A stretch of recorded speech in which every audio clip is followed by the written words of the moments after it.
La memoria es una facultad que le permite al ser humano retener y recordar hechos pasados. ¿Pero una ciudad puede tener memoria? ¿Quiénes son aquellos que construyen esa memoria? Mi nombre es Emilio Castelazo y el día de hoy te invito a que me acompañes a profundizar en la memoria de Querétaro, esa que construimos cada uno de nosotros cada día. Te invito a que exploremos la crónica de una odisea. Sígueme.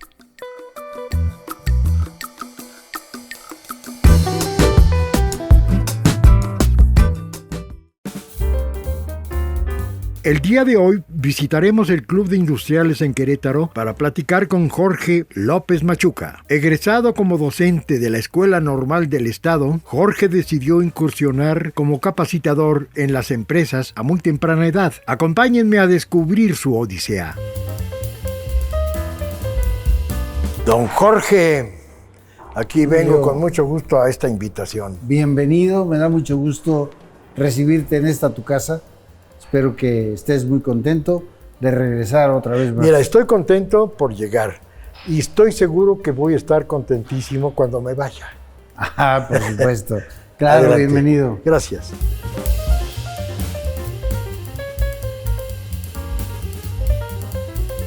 Hoy, el día de hoy, nos reuniremos en un edificio icónico del Querétaro moderno.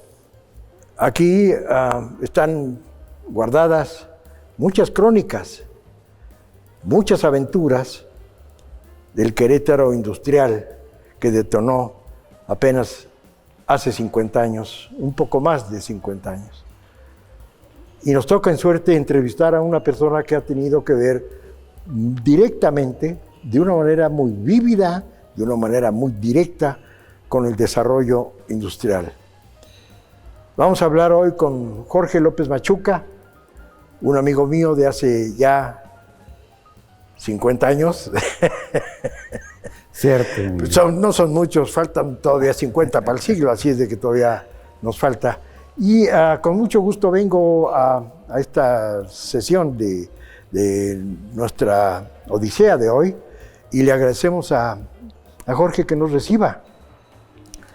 La verdad que el agradecido soy yo y también pues me da mucho gusto recibirte en este lugar que también es especialmente querido por mí, porque pues este es uno de los lugares que ha visto nuestro desarrollo como entidad, como ciudad, nos ha visto crecer y hemos hecho todo lo posible para que nos apoye en el desarrollo empresarial de Querétaro y justamente con un cuadro como el que tú ya conoces, que es el cuadro de los visionarios, quienes influyeron de una manera determinante para que nuestro Querétaro sea lo que es hoy.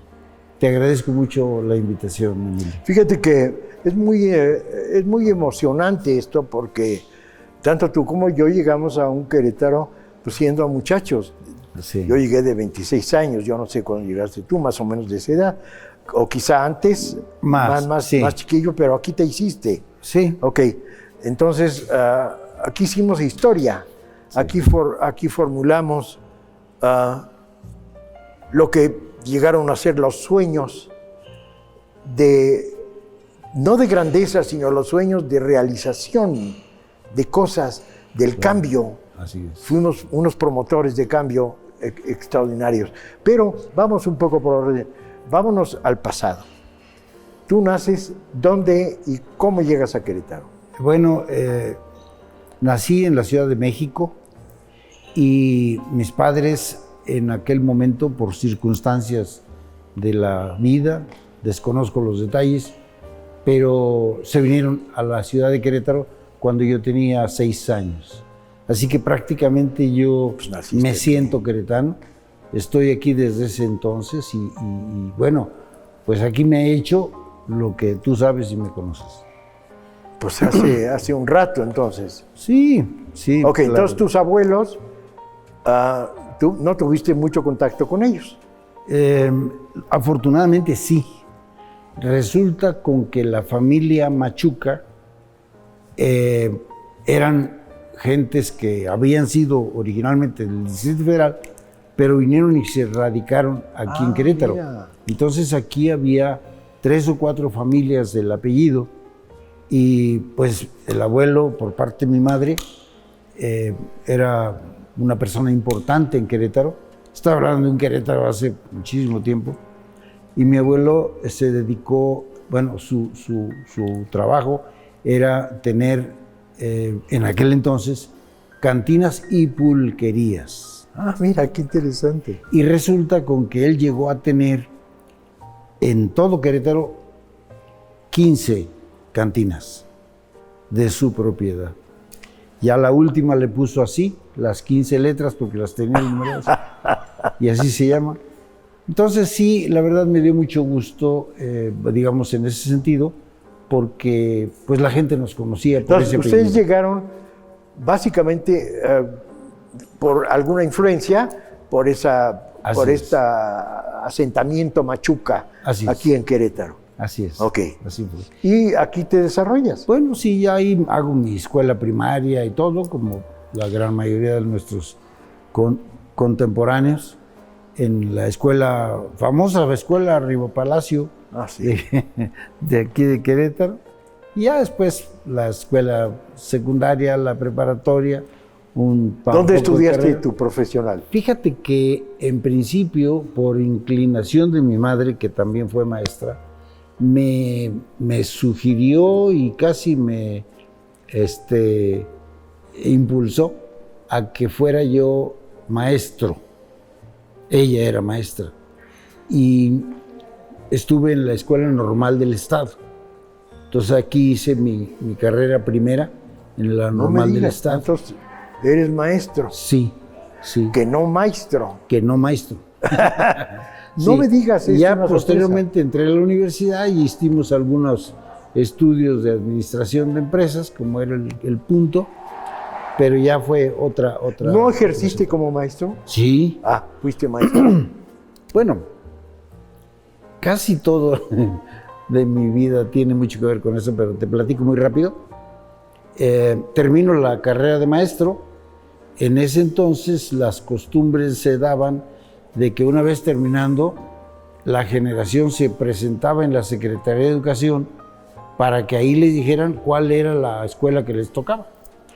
Y por promedio, ahí nos asignaban la más cercana al de mayor promedio y la más lejana al más O bajo. sea, el maestro rural era castigo. Pues en cierta forma sí. Todo resulta con que llegamos a la Secretaría de Educación, aquí en donde está Palacio Federal, donde está la iglesia de San Agustín.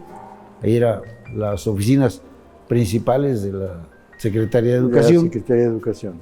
Y Lo que es el Palacio lo que era el Palacio Federal. lo que era el Palacio Federal. Ok. Bueno, entonces, pues debieron habernos recibido entre las 9 y las 10. Eran ya las 11 y no nos recibían. Y una compañera de escuela me dice, oye, acompáñame a mi casa, vamos a traer una revista y al cabo esto va a tardar mucho. Y así lo hicimos. Yo, no por nada, pero te presumo, yo tenía el tercer lugar de la lista de los Egresados. egresados, así que me debería tocar relativamente cerca.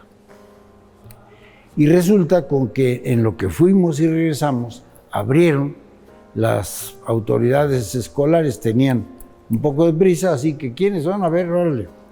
Y empezaron a repartir, y cuando nosotros llegamos, Ya estaban hechos. ya estaban repartidas prácticamente todas. Bendito sea Dios. Y por consecuencia, pues a mi compañera le tocó primero, primero las damas, y luego a mí. Y entonces me tocó en un lugar que se llama el Tepozán, que está de Jalpan, de Serra para ¡Qué arriba. barbaridad! Sí, no, lejísimos, lejísimos.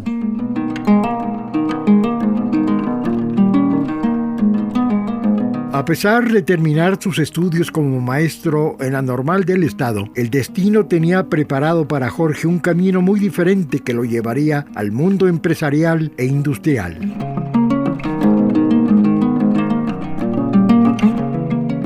¿Algún recuerdo grato de tu infancia en casa, más que en casa, en Querétaro? Es decir, ¿qué te gustaba tanto?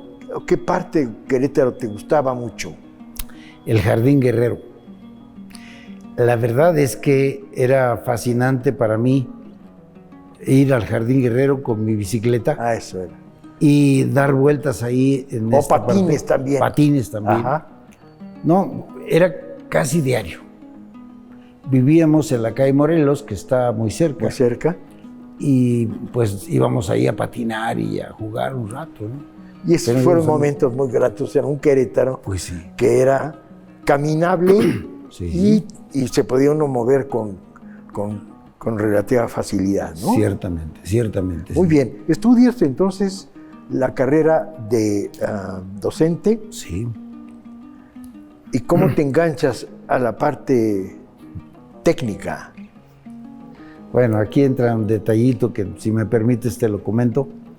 Pues en ese entonces yo tenía ya por novia a la que actualmente es mi esposa. Pero yo tenía ganas de ver a mi novia, pues, con frecuencia. Los primeros días no había problema, yo estaba viviendo aquí. Pero cuando me asignan a ese lugar, Pues ahí nos yo vemos, no ahí. podía venir ni siquiera cada 8 días, sino que vendría cada mes. Y pues eso era para mí terriblemente grave por todas las razones que te quieras imaginar. Lo cierto es que en alguna ocasión, mi esposa es enfermera, la invitan por parte de su trabajo a una cena y ella me hace el favor de invitarme. Vamos a la cena, nos toca una mesa así larga con muchas personas que se veían muy importantes. Muy señorones. Sí, muy señorones. Y pues estando yo sentado ahí, me dice una persona que estaba enfrente de mí: ¿y tú a qué te dedicas? Y yo le dije muy rimbombantemente: yo soy maestro. Y me dice: ¿usted es maestro? Sí, yo soy maestro. Te debes de imaginar que pues en ese momento yo tenía 18, 19 años de edad aproximadamente. Entonces, me dice: ¿y dónde da clases? Ya le expliqué un poquito lo que te comenté. Y me dice: ¿y no te gustaría trabajar en Singer? Ah, en Singer. Ah, Chihuahua. Ya estaba Singer, sí. Sí, sí, Sí, porque fue pionera. sí, por supuesto. ¿Cuándo llegó? ¿En qué año llegó Singer a Querétaro? En 1952. En los 50. En los 1950, 50. Junto con Kellogg's y con Purina. Kellogg's, Purina, Carnation, La Concordia. La Concordia. Y Singer fue la última, Singer. Pero me llama la atención que Singer, siendo metalmecánica o no asociada con alimentos. Fue la primera empresa metalmecánica que hubo en Querétaro. Ok. No había, hacía No había gente de que otra. usar un micrómetro, no había nada. Ok, que para Tremec pues fue una escuela que nos Aportamos. permitió contratar muchos herramentistas Así es. con el enojo de ustedes. Sí, así fue, así fue. Me Muy bien, recuerdo qué muy bien. interesante. Mira, te vas preparando y las circunstancias te van haciendo, como a todas las personas, como a todas las ciudades, nos va pasando eso, que la circunstancia, queriendo o no, o impulsados por una magia rara, nos van tocando y nos van abriendo las puertas. Así es. Y a ti te fueron abriendo puertas. Y a los 18 años, a los 20 años en números cerrados, empezabas un nuevo ciclo Así es. asociado con los fierros. Así es. Entonces te tocó vivir el Querétaro desde chiquitito, Claro. a nivel industrial, Así en los 50s. Sí, yo entré muy joven. Sí, porque antes de los 50s tenemos las experiencias de empresas más viejas, que son las textiles. Textiles y alimenticias. Era Ok. básicamente lo que habría. Que era lo que permitía la zona. Así es. Querétaro fue tradicionalmente generador de telas y pues luego el campo, que fue junto con todo el valle desde San Juan del Río hasta Querétaro, que es una planicie enorme. Uy, sí. Y una gran generación de proveeduría para la parte central, que era la Ciudad de México. Pues te comento que este hombre que me interrogó ahí en esa comida, en esa cena, perdón, me dice, vente, porque yo necesito a alguien que me ayude para enseñar a leer y escribir a los trabajadores. Ándale. Y que les enseñe a usar el micrómetro. Y digo, pero yo no sé. No, a ti te enseñamos. A ti, No hay problema. yo quiero que les enseñes a pensar, a leer las letras y las circunstancias, digamos. Sí, cierto. Entonces eso me llevó ahí pues como instructor, en principio. Y ya poquito a poquito, con los tiempos que me quedaban libres, yo curioso y deseoso de saber más, pues empecé a aprender algunas cosas relativas a lo que estaba cerca de mí. Que era natural, era un... Y bueno, lo primero que empecé a aprender fue cómo revisaba uno de mis compañeros de trabajo las tarjetas de reloj de donde se desprendía la información para hacer la nómina. Ah, ¿la tarjeta de checado? Sí, la de chica. Y lo que hice fue, pues ayudarle, para estarnos platicando y ya aprendí cómo se hacía y punto. Eso que parecía absolutamente insignificante tuvo mucho sentido para mí. Claro. Porque un buen día, que en realidad fue un mal día para mi compañero, se enfermó y no había quien hiciera ese trabajo. Y yo teniendo mi trabajo de instructor, me dice el jefe, oye, ¿tú lo sabes hacer? Sí, házmelo. Ayúdame, por favor. Y a partir de ese momento, algo que siempre yo manejé es que nunca dije no. Empecé a hacerlo, claro que sí. Pero entonces tu cometido o tu función original fue enseñar a escribir. Así es. Y a leer. Y a usar algunos herramientas. Ok, sí. Pero básicamente era una labor de algunos a pulir su lectura, otros a empezar. Sí, porque o sea, venían del campo. Contratamos gente que eran zapateros, herreros, etcétera, que eran los que vivían. Ese México de los, claro, de los 60s, así es, que estaba en punto de ebullición. Estuvimos empeñados un buen tiempo en hacer gente para Tremec, ¿verdad? Sí, cosa que les agradecimos muchísimo, que no nos cobraron ni un solo quinto por esa labor de instrucción. Sobre todo con los herramientistas. Sí, con los técnicos más capacitados. Porque nosotros, pues igual empezamos de cero, pero nos urgía a contar con gentes de alta precisión, de alta preparación, y ustedes nos hicieron el favor, pues ya tendría 10 a 15 años de experiencia formando gente. Sí. Bien, pues hemos de continuar, Jorge, con esta charla. Claro que sí, por supuesto, con mucho gusto.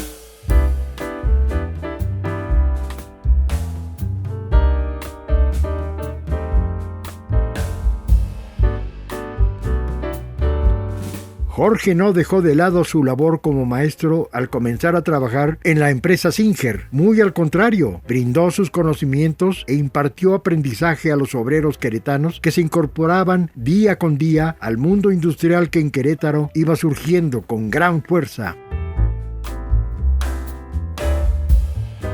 Entonces, el joven Jorge, su capacidad docente se la llevan a la industria, sí, para que capacite a muchachos que vienen del campo y los enseñes a que terminen su capacidad de lectura y de escritura, o de empezarlos a enseñar desde casi cero, ¿ok? Sí. Y eso te da la oportunidad de tocar el mundo interior de Singer. Claro. Y el primer contacto que tienes es a partir de una circunstancia, otra vez la circunstancia. Dices, bueno, ¿y quién podría ayudarnos con lo de las tarjetas de checado del reloj? Ah, pues Jorge, oye Jorge, ven. Sí. Y ahí empezó. Sí, bueno, es que Jorge era muy metiche y había aprovechado los momentos en que no estaba instruyendo a los trabajadores, y platicando con otros compañeros aprendí esa... O sea, tenías comal y metato. Esa parte, sí. Ok. Y entonces eso me permitió, en el caso de la ausencia del compañero, pues de que el jefe me dijera, adelante, por favor, haz esto. Y lo hice, y lo que aprendí, yo como te comentaba antes, nunca dije no. Y eso me abrió muchas puertas, pues de ahí hasta muchos. Eso lugares. te permitió estar en contacto con el mundo interior de la fábrica, Claro. con los trabajadores, con los supervisores, con las jefaturas, y te convertiste en un publirelacionista Sí. dentro de una actividad industrial, y todo era nuevo, todo era nuevo para ti. Como Yo creo joven, que Dios nos hizo el favor de darnos muchas oportunidades, porque estando ahí para hacer una cosa, pues en el momento que se presentaba una necesidad, ahí estaba yo. Y como te dije, pues me hicieron jefe de los vigilantes, jefe de la enfermería, bueno, encargado pues. como no tiene nada que hacer, Jorge, ¿qué te parece si le damos esto y esto y esto? Eso, Y ahí güey. empezaste a desarrollar una función de ejecutivo Sí. en el área de relaciones industriales. Así es. Así es. Así es. Y bueno, por supuesto, el contacto con la gente también me fue dando conocimiento técnico. A la vez que yo les enseñaba unas cosas, aprendía yo más de otras. Y bueno, vas creciendo en los conocimientos que teníamos para poder entender mejor a la gente. Eso me ayudó mucho. Al cabo de un poco tiempo, ya estaba yo encargado de las relaciones con el sindicato. Entonces empezamos ya una tarea un poco más, digamos, profesional en cuanto a las relaciones Pero ya industriales. estaba identificada como un área de relaciones industriales, o todavía permanecía en un estado de pues infantil de lo que vendría a ser después un área formal. ¿Tú te acuerdas? Originalmente no era más que el departamento de personal. Y párale de contar. Pero esta Que área... era la pagaduría, digamos. Así es. Esta área se va nutriendo con muchas más oportunidades Funciones. que tienen que ver con la gente.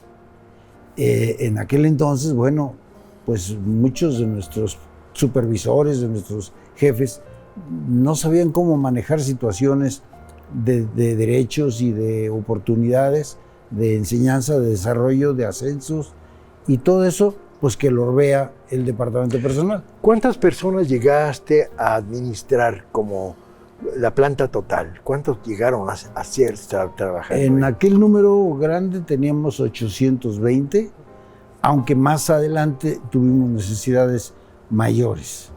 En algún momento dado, ya te estoy hablando 20 años después, empezamos a desarrollar otros productos.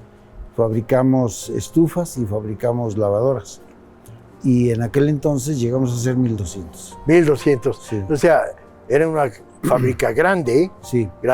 pero no tan grande como lo llegó a ser Tremec, No, por supuesto. de 7,000 o 5,000 no. gentes. Sí. Era otra cosa.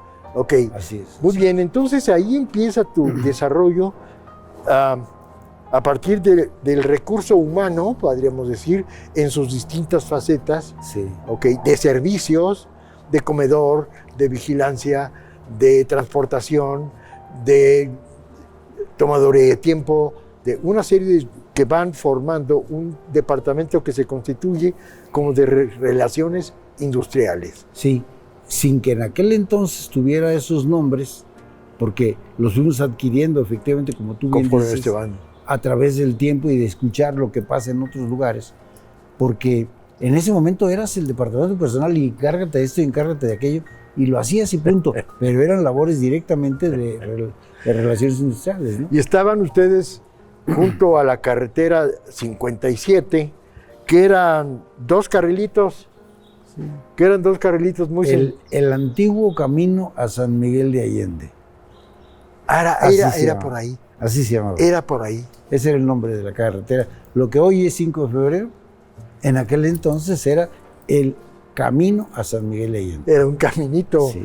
era un caminito muy, muy sencillo. En este caso, muy apropiadamente, el caminito de la escuela que se constituyó Singer para tantos y tantos trabajadores Sí. que fueron, sin querer queriendo, preparándose para las nuevas oportunidades Sí. que iban a ir eventualmente surgiendo en un proceso de 20 años, considerando 1960 como el boom, hasta 1980. Yo diría 90. ¿Hasta 90? Sí. Ok, entonces fueron, pues, ¿cuántos años? 30 y tantos. 30 años. años. Sí. El boom. Sí, sí. Ahí, en ese momento ya teníamos, en eso de 1990 y tantos, ya teníamos más de, ¿qué te digo? 20 parques industriales.